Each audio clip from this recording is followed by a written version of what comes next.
'Tis the season, so let's celebrate with something a little special. 'Twas the night before Christmas, and up in the tower everyone was partying except for one wallflower. John McClane missed his wife. Things just weren't the same since Holly had moved west and changed her last name.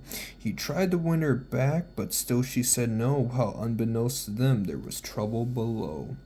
A truck had pulled up, and who should disembark but 14 men whose intentions were dark. They spoke not a word and unloaded big crates. They cut the phone lines and locked all the gates. Carl swept through the ground floor, shooting every guard dead, while visions of bearer bonds danced in his head. John took off his shoes, making fists with his toes. Actually worked. Oh, what do you know? When out in the lobby, there rose such a clatter, he sprung to the door to see what was the matter. When what to his wondering eyes should appear, holy crap, there are terrorists here. John hid under a table where no one could see and watched Hans Gruber question Mr. Takagi. I'm going to count to 3. There will not be a 4. Give me the codes and open the vault door.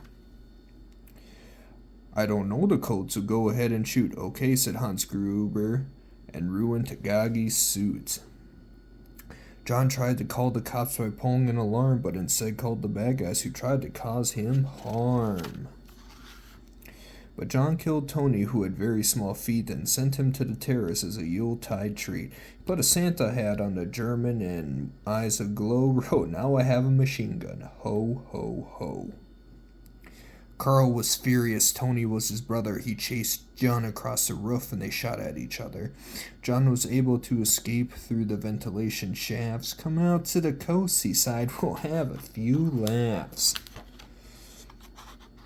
At Nakatomi Tower, Sergeant Powell appeared. He checked the whole lobby and saw nothing weird. He was pulling away but didn't get far before Marco landed on the hood of his car. Powell drove away backwards, screaming in fright. "Welcome to the party, pal," John yelled with delight. More police arrived, the FBI and SWAT team, but Hans didn't mind. It was all part of his scheme.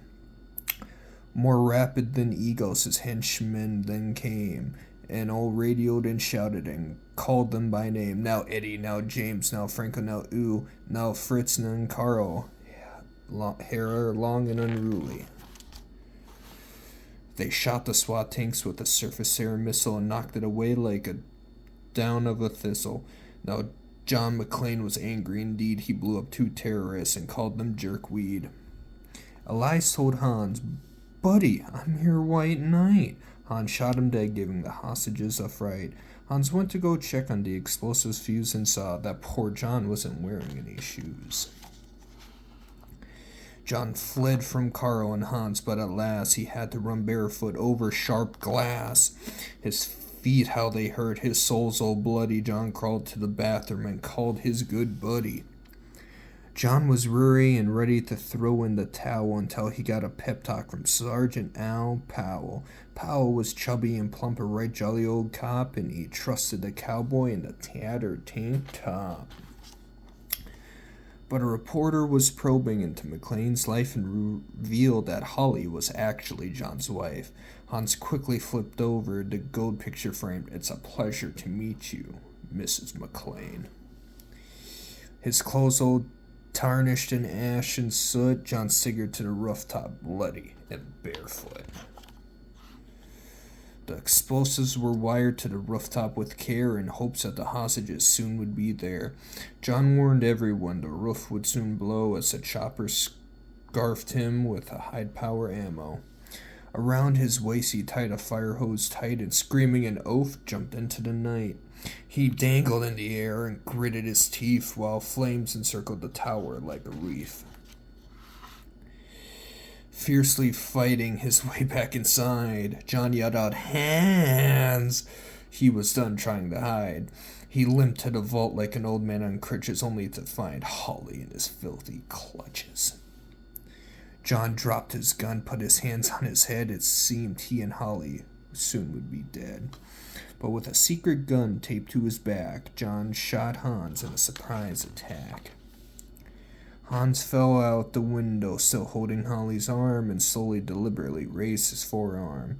The tenacious villain held on by his nails till John unhooked Holly's watch and said, "Happy trails."